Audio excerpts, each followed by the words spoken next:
Hai Teens, berjumpa lagi kita di dalam acara TFC.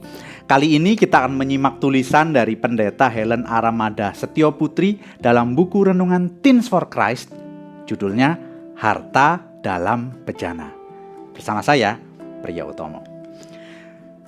Teens, pernahkah kamu melihat proses pembuatan bejana tanah liat? Pembuatnya, atau yang sering disebut panjunan, memilih tanah liat yang baik, yang tidak bercampur banyak kerikil, untuk kemudian diremas-remas, dibentuk, dikeringkan, dihaluskan, lalu diberi warna atau lapisan minyak. Di tengah proses itu, seringkali sang panjunan mengulang langkah-langkah tertentu.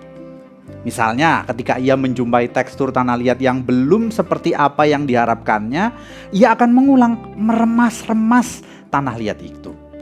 Ketika bentuk akhirnya belum baik, ia akan mengulang membentuknya dari awal.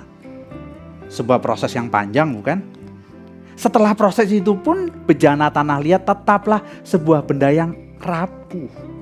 Sekali jatuh, ia akan pecah. Namun bejana tanah liat itu juga menjadi benda yang berguna. Paulus mengatakan bahwa ia memiliki harta dalam bejana tanah liat. Yang dimaksudkannya sebagai harta adalah kepercayaan yang diberikan oleh Kristus untuk memberitakan Injil. Dan kekuatan dari Tuhan yang selalu ada menyertainya. Paulus melihatnya sebagai sesuatu yang sangat berharga, yang harus ia pertanggungjawabkan kepada Tuhan. Namun, harta itu dimilikinya di dalam bejana tanah liat.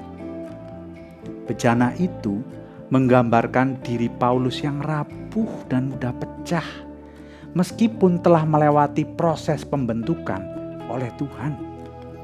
Paulus sadar bahwa sekalipun ia rapuh, Tuhan memberikan kepercayaan yang luar biasa dalam hidupnya. Tuhan yang membentuk bejana itu juga menggunakannya dalam rencananya.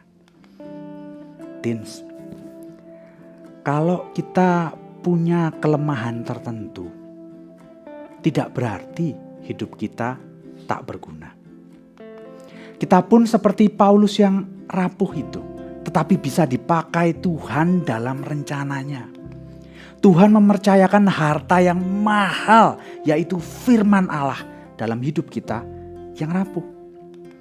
Maka beritakanlah firman-Nya dengan setia. Jadilah bejana yang tetap berguna di tangan sang panjunan.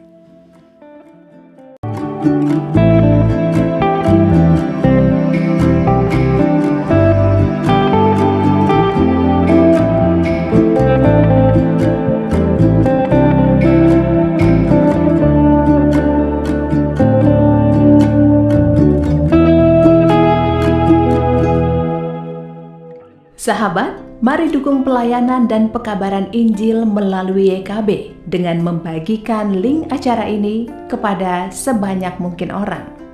Dukungan juga dapat saudara lakukan dengan mentransfer dukungan finansial ke rekening BCA ke nomor 450-305-2990 450-305-2990 atas nama Yayasan Komunikasi Bersama.